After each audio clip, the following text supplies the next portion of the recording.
What is happening, everybody? MG here, MG Covers, bringing you a brand new sports handicapping video. Title of this video is my brand new NFL totals model. Super excited to show you this.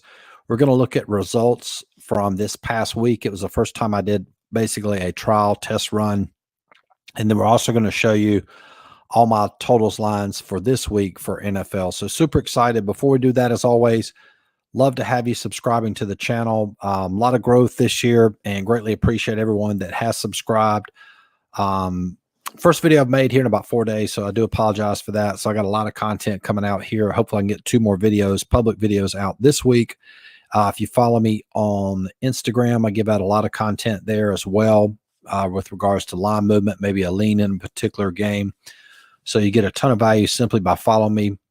There's a link in the description. It's MGCovers, cover spell with a Z. Same screen name on Instagram as it is in Twitter. Okay. All right. So that being said, let's talk about NFL totals. Now, if you don't already know, NFL totals unders are cashing at I think this got cut off. Whoops. Let's see if this got cut off. No, it's on there. Okay. Let me slide this over. I can't see it on the other screen. Okay, you can see over here to the right, unders and NFL are cashing at 61%. I'm going to repeat that. Unders are cashing at 61%. And if you're new to this channel, that's what we call a statistical property, meaning it's a fact about that sport. So therefore, it's very simple. If you play a majority of overs in NFL, what's going to happen? You're going to probably end up losing. It's the same deal if you play a majority of favorites in NFL. You're going to end up losing because favorites are only cashing this year. It's way down about 42%. So when you're setting up a model and setting up an approach to handicap a specific sport, you have to know the statistical properties. You have to in order to wager. So you want your wagers to run parallel with the statistical properties. Now, there's several reasons why I believe this is happening. Number one, you have all this, with the legalization of sports betting in the states, a ton of states have legalized it now. You have a lot of, quote, new money coming in or public money, and people love to play favorites. People love to play overs. So I think that line is, and the books know this, so therefore I think the line is shaded a lot more towards the over, makes it profitable for the books. So as sharps, we can take advantage by just focusing on playing unders, which is the premise of this model. We're not going to play overs. We're just going to look at where my model has value on the under and play the under. So that's a little bit of the sort of the background behind that. And again, if you're creating a model, very important to know that before you start wagering on any sport. So let's dive into my power rankings for last week. I have the teams listed, and you can see the total line here. Now, we're not going to go through all these from this past week. We're just going to look at the ones that had value. And again, this is all new, so there might be some tweaking involved with this. But for now, I just use 3 points, 3-point differential as to identify value, meaning a 3-point differential between my line and the sportsbook line, and it had to be for the under. Okay. So let's look at the first one here. It was a loss. My line for Jacksonville, Indianapolis was 33. And we take a look at sportsbook line. Let me pull this. Let me put it on totals.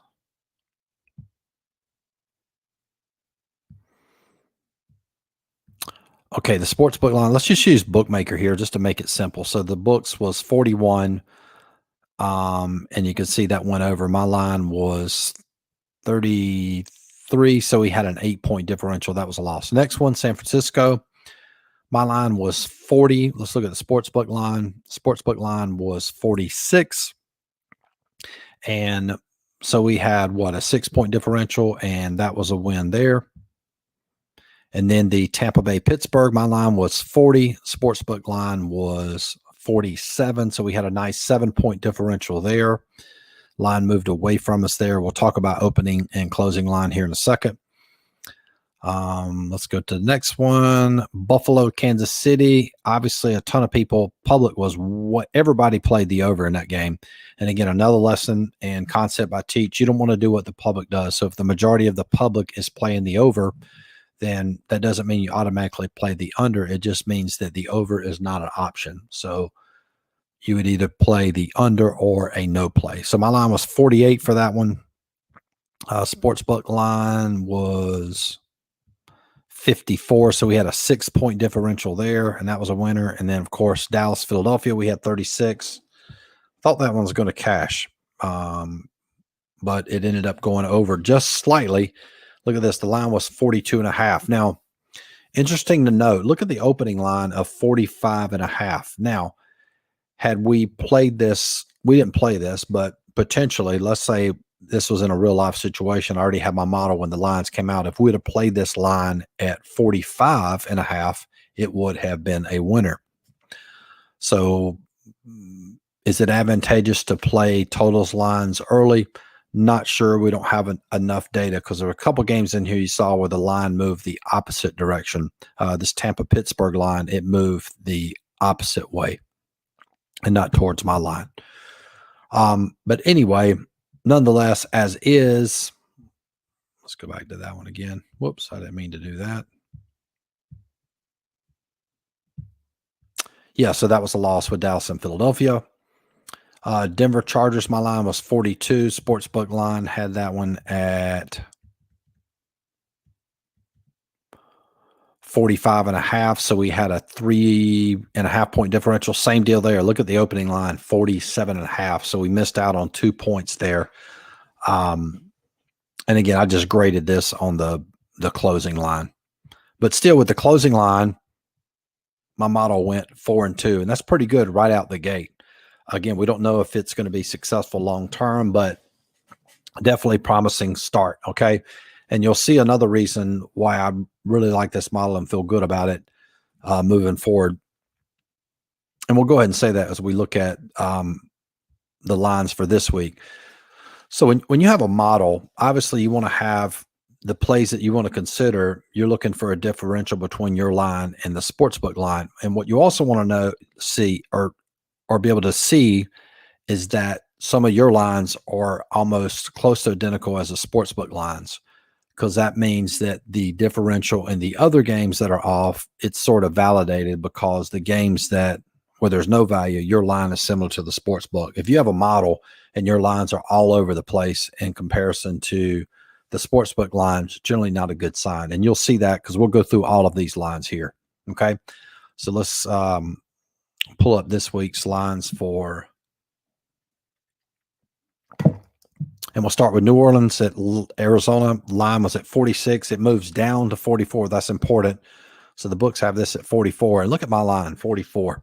And this is another good point too, is that the opening line to where it is now moved towards my line. That's a good sign. So that line sitting at 44, my line was 44. That's a good indication that, quote, it's a good model. Again, it's only one game, but you'll see that we see this happen several times throughout looking at all these games here. Okay, next one, Detroit, Dallas. We have that one at 48. Sportsbook line is 49. So you can see it opened at 47.5. It moved towards my line. Actually went past my line at 49. So there's no value in that one. But again, that's a good sign. Green Bay, Washington. We have this one at 35. Redskins, or Washington, I should say now. Commanders struggling to score. And again, another classic example. You can see here this line opened at 43.5. It's down to 41. Now we still have value via my line at 35. We have 6 points of value. But look what we could have gotten it at had we played it. Again, we're not playing these, but I'm just speaking in terms of making this as realistic as possible. So let's say you had your model already created before the lines were released, and you saw, hey, our line is 35. We can get it at 43, which is actually probably what happened. That means the Sharps model, probably similar to mine, had this game trending towards the under. Line opened at 43.5. A lot of Sharps played it early and pushed that line down to where it is now at 41. Obviously 41.5 at some of the other books. Okay, so that's definitely a play with value. The next one, Indianapolis, Tennessee, 41. Yeah, 42.5, no value there. Next one, Giants and Jacksonville, 42. Dead on the number there, 41.5, opened at 42. So my line's identical. And you see what I'm saying? It sort of validates. So if you look at all these games and my line is similar to the sportsbook line. So when we do have a discrepancy, it sort of validates that and gives us confidence to know, hey, this is definitely a strong potential play or, quote, a good model. All right, Tampa Bay, Carolina, 40. My line is 43. So in this case, my line is trending towards the over, but remember, we want our wagers to align with the statistical property, so we're just going to focus on unders. So that the way we would handicap, that would be a no play. All right, next one, Cleveland, Baltimore. We have that one at 48. And the line is 45.5. Same situation there. That's trending towards the over, so we would pass because we want that statistical property in our favor. Atlanta, Cincinnati line is 43. My line, sportsbook line is 47. So that would definitely be a play on the under. And what's interesting there, now it's just the opposite. There you can see that line open at 43.5. Now it moved all the way up 4 points of value because, yeah, the line opened up the same line I had. Now it's moved up to 47.5. So that would have been a case where, well,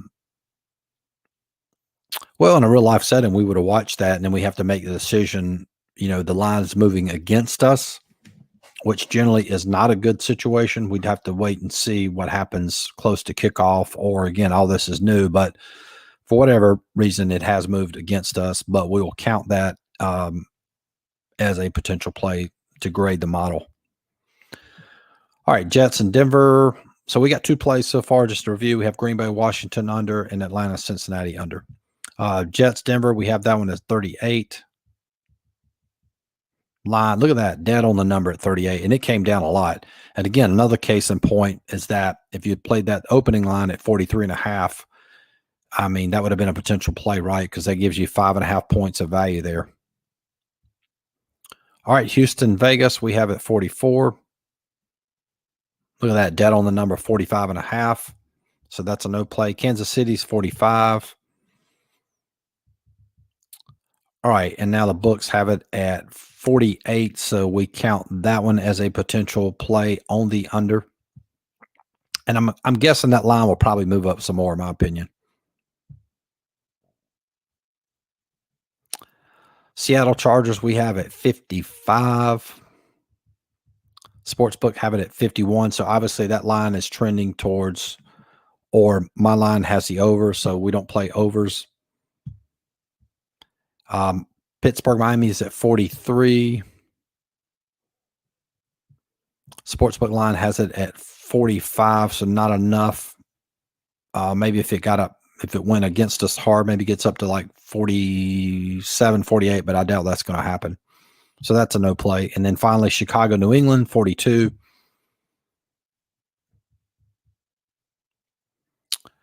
And the books have it at 39.5, and that line moved towards my line as well from 38.5 up to 39.5. So just to review, my lines now are, so we had a potential play with Green Bay, Washington under, Atlanta, Cincinnati under, and Kansas City, San Francisco under. So it ended up with 6 plays of value last week, right? Yep. And then this week, it looks like there's 3 potential unders. So there's one other thing. I might do a part 2, depending on what happens this coming week with totals. It's called the deviation factor. It was the brainchild of Bob McCune. I made a coaching video. Clients have access to that. And we'll talk about maybe tweaking it, applying the deviation factor to the current model I have. But for now, we'll just sort of see how it goes with these week 7 games. So that's the totals model. If you want access to my actual NFL Power Rankings, $49.95 per month, you get access to my soccer totals and all my soccer lines. We'll have NBA and NHL starting up here in about 2 weeks. NHL totals, I mean, the soccer totals have been solid. I think right now we're sitting at 16-8 since we started wagering live with soccer totals. So if you watch that previous video we made about adjusting stat model, we actually applied that, having a lot of success with totals here so far. All right, and if you want all my plays for all sports, that's $99 per month, and you get access to everything I just mentioned, all of my lines for all sports and all the coaching videos. If you join for a year, that is the best value, $4.99 for the entire year, and you save about $600. It's basically like getting an associate's degree, so you get access to everything. It's a great way to learn this business, very inexpensive, and